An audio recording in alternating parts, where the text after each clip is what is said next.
Rick Grenell, he's the former director of national intelligence, and he's the former ambassador to Germany, joining us now here on the Chris Salcedo Show. Mr. Grenell, I wanted to bring you onto the program to get your thoughts.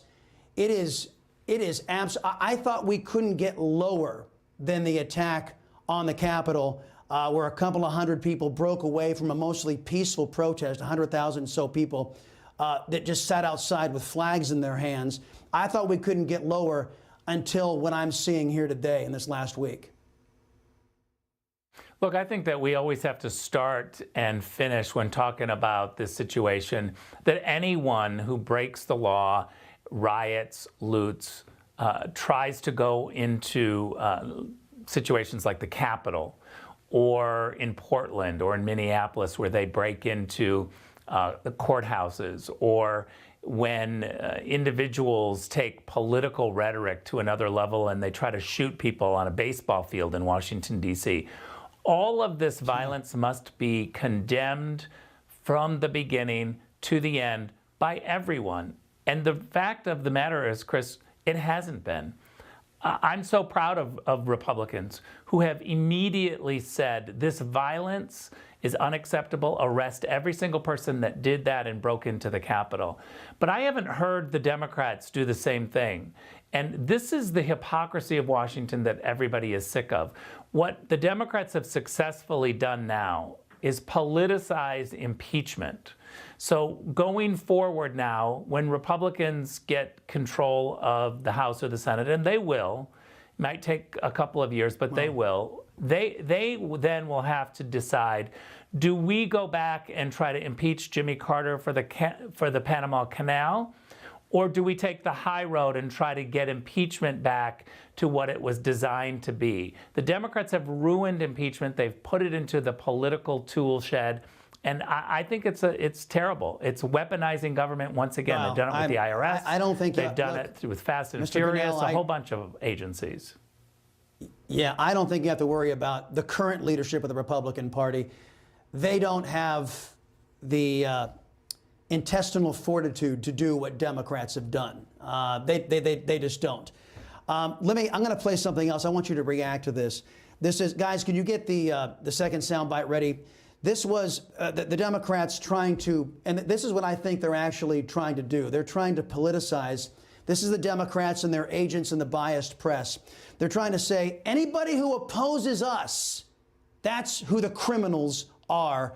And the impeachment, or whatever this thing is, the political lynching that we're seeing in front of us, the team brought this up today in the defense, and I want folks at home to see this. Watch.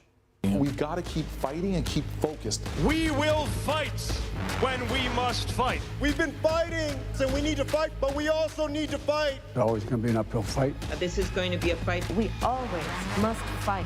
We're in the fight of our lives. And we're going to be in for the fight of our lives. This is the fight of our life. The fight of their lives. We are in this fight for our lives. We cannot ever give up fighting.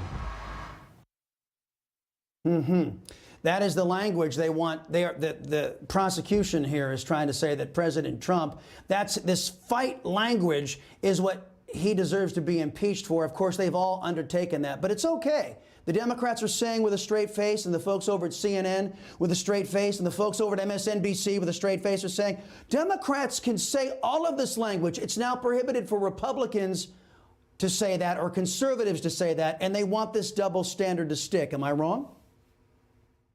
No, and let me just tell you a little secret. Everybody outside of Washington knows that this is a joke. This is why the impeachment is going nowhere, and most people are not paying attention. I mean, I live in California, and I can tell you, most people don't even know that it's going on. I'm a political animal, and I forgot that it was even started. And so the reality is that people know that Washington, D.C. is full of hypocrites. And they've got a real problem. I keep saying it's not a fight between Republicans and Democrats anymore. It's between Washington, D.C. insiders and the rest of us. Amen. Amen. Look, while I've got you here, just an aside, something that's actually really important. The People's Republic of California, my former home state, they are in the process of recalling their governor out that way. And I would just like to officially put my 2 cents in, encouraging you if it comes, the opportunity presents itself to run for governor in California. Can you make some news today? Do you think you might want to run for the top spot in the Look, People's Republic of California? Maybe rescue my former home state? Unfortunately, I have a long answer on this, and it's not always good for media attention. But the reality is that we have seen California go adrift for a very long time. Many Republicans actually decided to kind of give up and let the Democrats drive it right off the cliff. It's been a terrible situation for too long. We've got to do some really long-term reform efforts in California for any person who is conservative or Republican or pro-business to try to come in and win a statewide election. It's a long road. I'm actually willing to do the long-term reform efforts of voter integrity and all of the things that we need to do that people aren't really willing to do. I care very deeply about this state. I think it's got amazing potential. And I have seen my neighbors who are Democrats. Most of my friends are Democrats living in California. And I've seen them say that Gavin Newsom is a terrible leader. He has messed up COVID response. He closed the beaches early on, which is not even based on science. Our schools are not open. Our gyms are not open. Our restaurants are not open.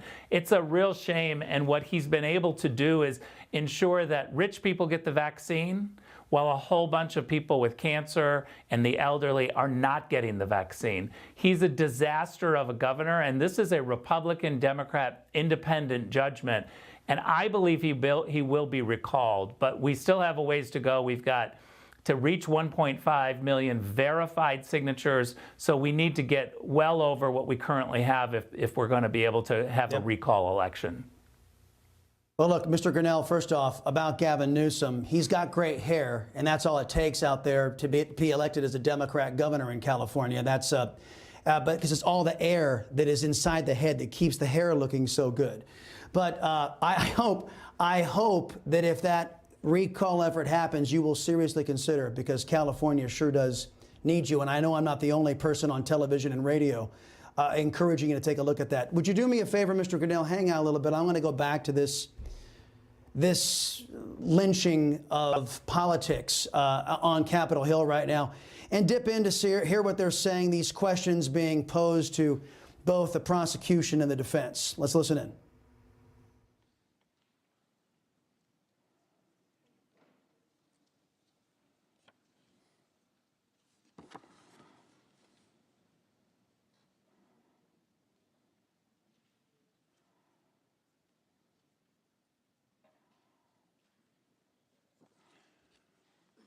The senator from Louisiana, Mr. Cassidy, has a question for both counsel for the former president and counsel for the House.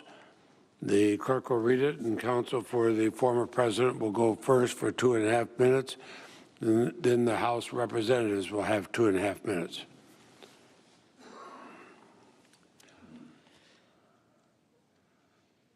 Senator Tuberville reports that he spoke to President Trump at 2:15 p.m. He told the president that the vice president had just evacuated. I presume it was understood at this time that rioters had entered the Capitol and threatened the safety of senators and the vice president. Even after hearing of this at 2:24 p.m., President Trump tweeted that Mike Pence lacked courage. He did not call for law enforcement backup until then. The tweet and lack of response suggests President Trump did not care that Vice President Pence was endangered or that law enforcement was overwhelmed. Does this show that President Trump was tolerant of the intimidation of Vice President Pence? Counsel has 2.5 minutes. Directly, no, but I dispute the premise of your facts. I dispute the facts that are laid out in that question. And unfortunately, we're not going to know the answer to the facts in this proceeding because the House did nothing to investigate what went on. We're trying to get hearsay from Mr. Tuberville There was hearsay from Mr. Lee, I think it was 2 nights ago when we ended, where Mr. Lee was accused of making a statement that he never made. But it was a report from a reporter, from a friend of somebody who had some hearsay that they heard the night before at a bar somewhere. I mean, that's really the kind of evidence that the House has brought before us. And so I have a problem with the facts in the question because I have no idea. And nobody from the House has given us any opportunity to have any idea.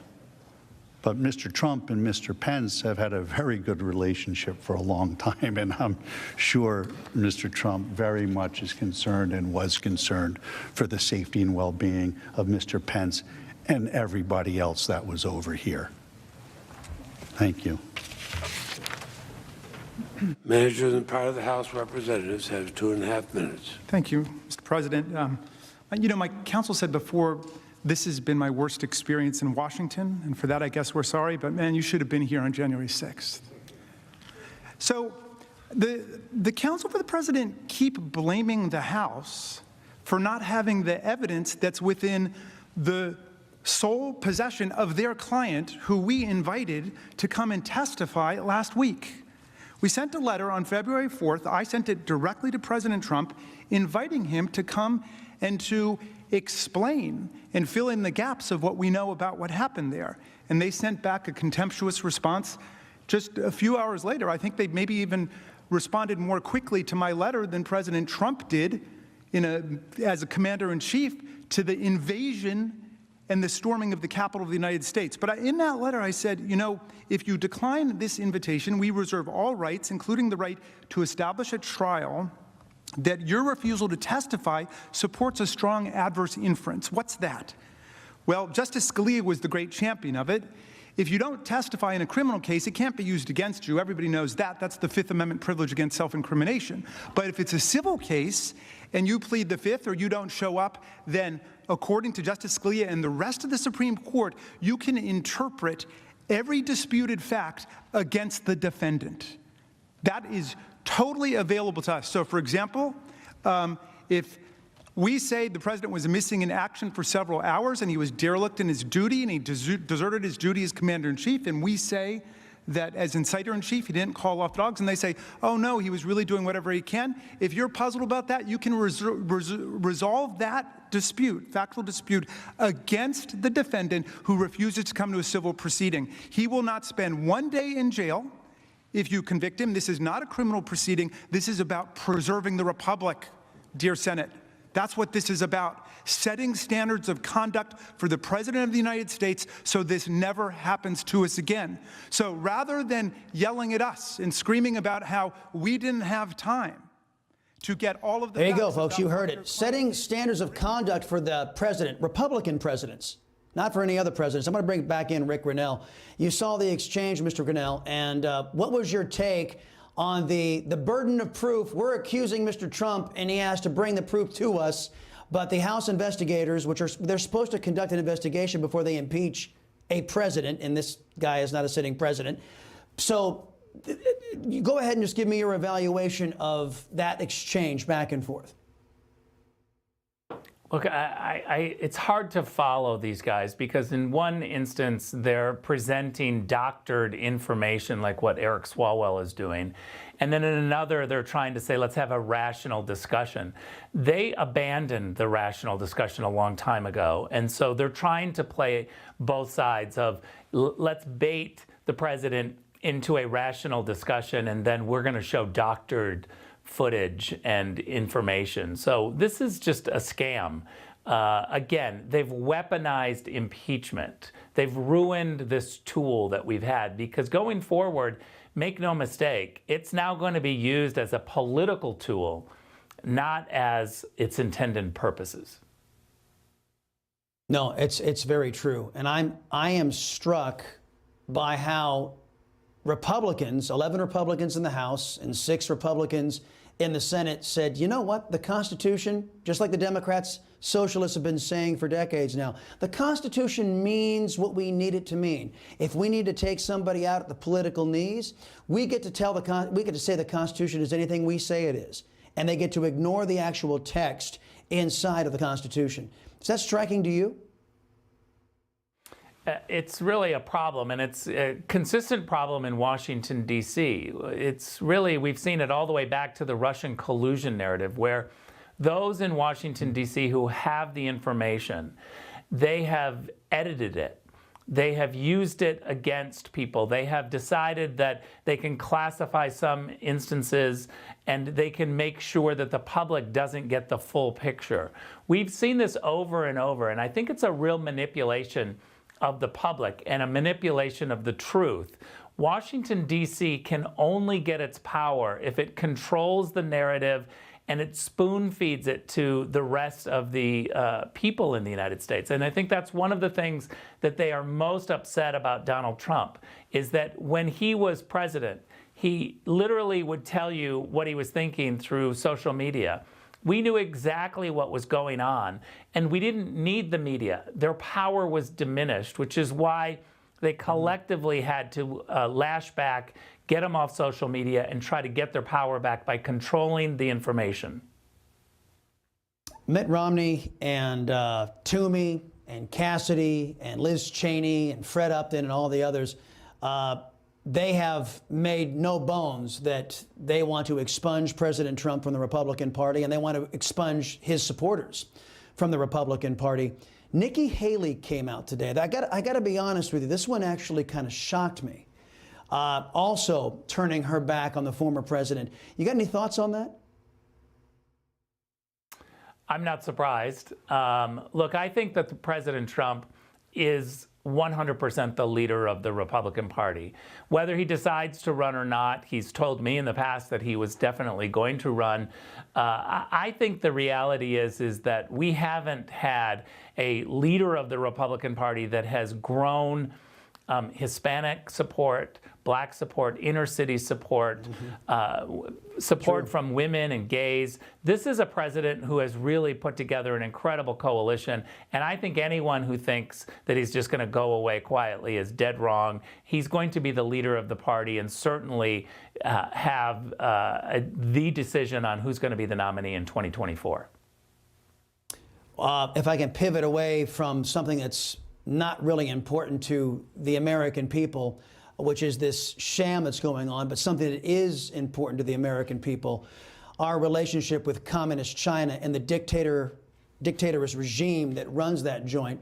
The World Health Organization came out and said, hey, you know what? We spent a little time over here in China, and thank you, Joe Biden, for funding us once again with American taxpayer money. And guess what? We found nothing. Now, look, you were the director of national intelligence, and I want to be as pointed with this question as I can be without you having to divulge anything that is of national security, undermining national security. But if the Biden administration and the World Health Organization starts to put out this narrative that China is as pure as the wind-driven snow and they have absolutely no culpability in the intentional spread of the China virus, does that meet with what our intelligence agencies have been saying about China's culpability? Well, let's be clear. Anybody that would say what you're characterizing would be manipulating U.S. intelligence. And we issued a statement when I was the acting director of national intelligence, because I wanted all the intelligence agencies early on with COVID to come to a statement of what we all agreed. It's very hard and difficult to get all of the intelligence agencies at the various agencies to come together and agree on every verb and every noun in a sentence. But we did. And we issued a statement which is still on the DNI website, and that statement says that the intelligence community collectively believes that COVID-19 started in China and that it was in one of two places where it started. That assessment has not been changed. Anyone, any politician, any Democrat, any Republican, anyone who tries to say that that statement is not true is manipulating U.S. intelligence and what we know collectively. All right. All right, Rick Grenell, it is always a pleasure to talk with you, sir. Want you to run for governor of California. I'll say that too. Let me get back to this fiasco on Capitol Hill right now and see what the defense is saying. Hi, Emma Reckenberg here. If you like this video, there's a whole lot more to see on Newsmax TV. You can watch for free right here on our YouTube live stream and be the first one here each time our experts break down real news. Just hit that subscribe button, ring the bell icon, and stay with us on America's fastest growing cable news channel, Newsmax TV.